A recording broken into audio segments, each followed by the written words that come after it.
I stay for the elderly man that was beaten to a bloody pulp by his son. I stay for the suicidal subjects that just want someone to sit and talk with them and tell them everything's going to be okay, and to encourage them to get the help that they need. Those are the types of reasons that I stay.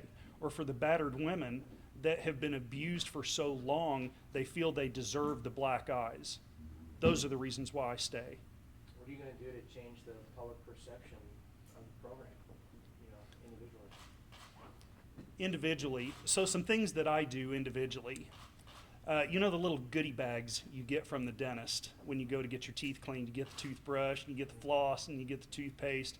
I get those from my dentist by the handful, and I give them out to children on calls for service in disadvantaged areas, which in the county is a lot. So those are some things that I do personally. My interaction, just because of my age and my life experience, I can interact with the public maybe on a little bit different level than the younger deputies can. While they certainly have more law enforcement training, I have more life experience. What was it like to endure the scrutiny of the sheriff's office, in particular the reserve program, as the scandal was unfolding? I just had to keep in the front of my mind that it wasn't me. This was someone else. This was several other someone else's that made these mistakes that allowed this to happen. Yes, it was embarrassing for people who knew that I was in the program, and to be bombarded with the questions. What do you think about that? Do you have the training? Yeah, it was embarrassing, but I knew at the end of the day, after Sheriff Glanz resigned, that a better future was certainly on the horizon. Did you have a conversation with your family, like after Dallas, like, Mike, we love that you're committed to this, but you're doing this for free, and right now there's this craziness of officers being targeted? Yeah, so my family has a lot of faith in me. I come from a law enforcement family. I'm fourth generation law enforcement officer. It's in my blood. They know I'm going to do it no matter what. All my family can say is stay safe, because they know I'm going to do this no matter what. What do you do full time? I'm the construction manager for the Tulsa City County Library System. So I've got a little project going on down the road that maybe you've heard of. Yeah, but we're close to wrapping that up. How often do you plan on being able to volunteer? I intend to come out, as my schedule allows, 3 to 4 times a week. Do you feel About better like 4 prepared? hours, like a part-time kind of thing after work? I like to get in as much as the shift as I can. Evening shift was always my thing, and evening shift squad meetings at 3:30, and it goes until midnight. Of course, with my full-time job, I can't often get here right for squad meeting, but I can put in at least 6 hours of the shift. Do you feel better prepared to be on the streets with the additional training that you guys were required with some of the new requirements? Absolutely. As I said previously, the office in general is offering more training opportunities and offering them more to reserves. Just yesterday, I was in a patrol rifle class. I'd been asking for several years to get into a patrol rifle class, and for one reason or another had been denied getting into that class.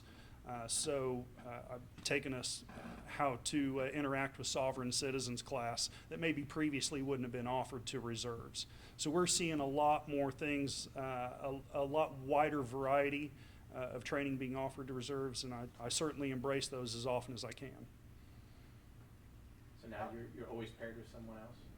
Yes, with the new standards that are in place, the new policy that's in place, yes, I'll always be paired with a full-time deputy.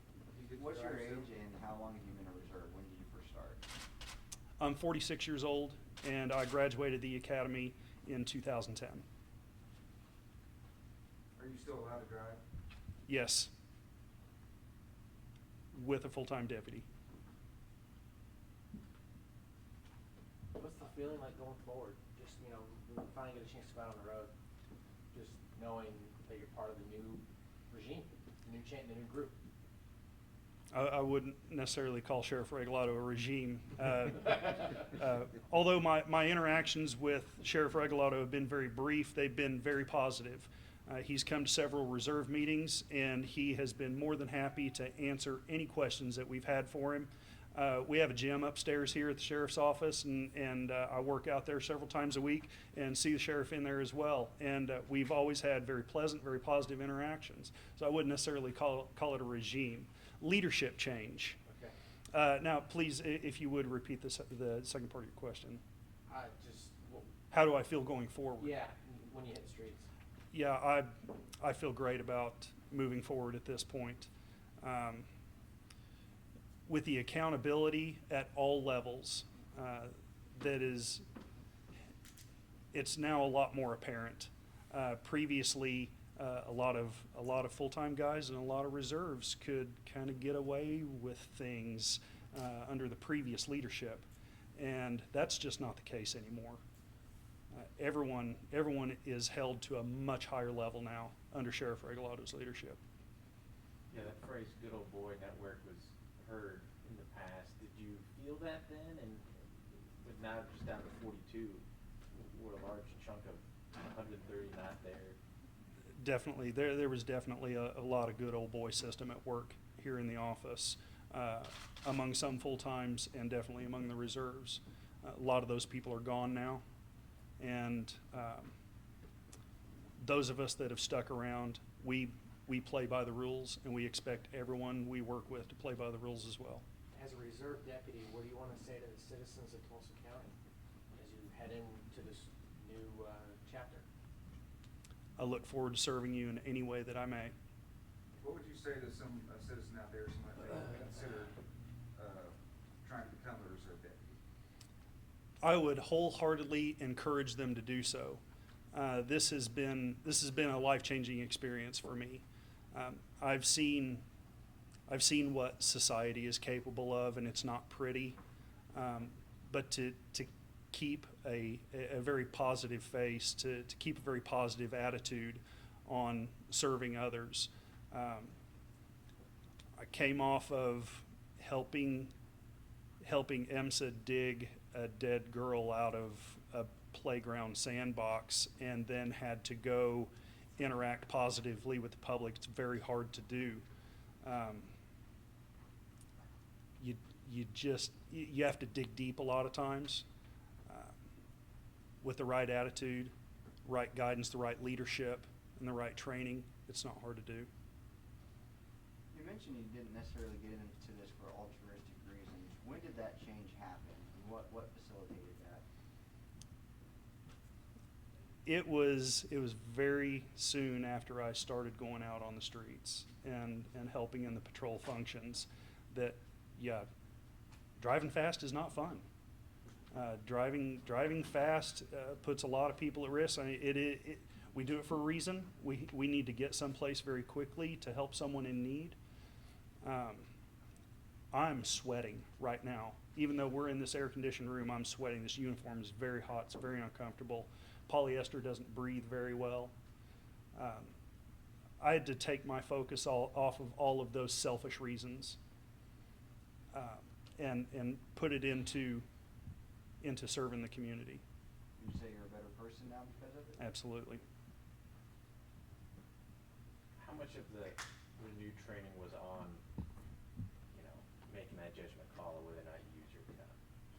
We've spent an awful lot of time at the range. We've gone through spring firearms, and just like I mentioned previously, went through patrol rifle. We've done shoot, no shoot scenarios with reality-based training and the Milo system. There's an awful lot of emphasis being placed on making good judgment calls. Those judgment calls sometimes happen in a split second, but there's been a huge emphasis on that.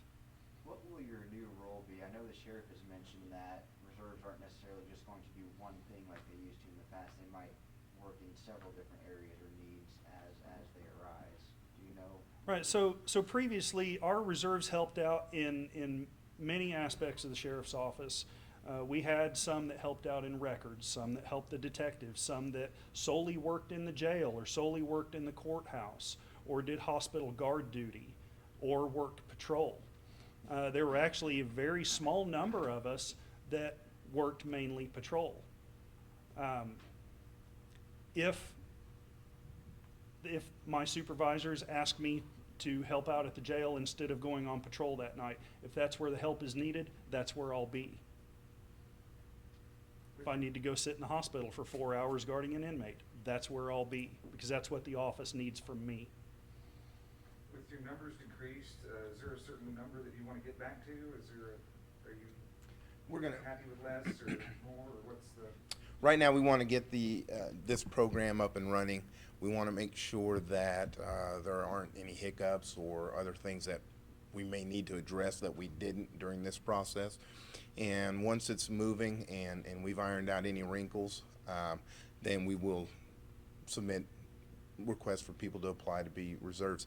As to, excuse me, as to what number, I think that's going to take some time to evaluate and see what our needs are and what we can facilitate as an office here properly through training and everything else that Reserve Deputy Leach just talked about.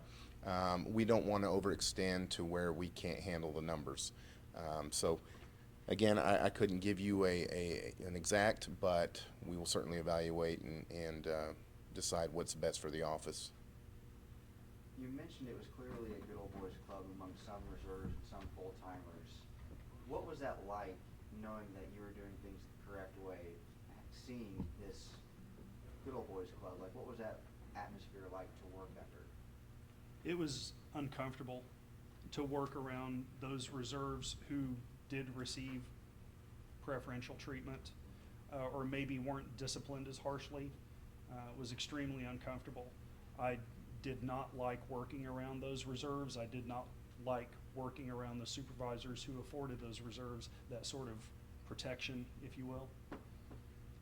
And I feel wholeheartedly that we have seen the end of that. And I'll ask, just because everyone will, did you have any interactions with Robert Bates? Did you work with him at all? Did you experience any of that? I never worked with former Reserve Deputy Bates. I had seen him twice, but I never worked with him. I never had any interactions with him. Sheriff, of those 130 who are no longer reserves, are they no longer because of the training, or some just said, I don't want to have to go through more training? Yeah, there's a variety of reasons. Some, felt that it was time to go. Others, didn't want to go through that hassle. So there's a variety of reasons. It's not all because of the new changes or requirements, but nonetheless, a good majority did choose to leave. And again, I thank them for their service. I want to make that clear. And we'll continue moving forward with this program. I'm extremely proud of the people that have remained. And I think it's appropriate to point out, especially with the times that law enforcement have recently been having to deal with, it's refreshing to have a citizen. Mike told you he does have another job other than being a reserve deputy, but it's refreshing to hear that there are people that care about service to the citizens and are willing to put it on the line to provide that service. I think it's just refreshing, and it certainly makes me proud to be able to work alongside individuals like Mike Leach. So. Is there anything else you'd like to say to us or the community or anything like that? Like, maybe this is the question. What should the public take away from the imminent return of the reserve deputy, a reformed reserve deputy program? Any perceptions they may have had of a buy a badge program, you can get that off your minds, because that is certainly not the case.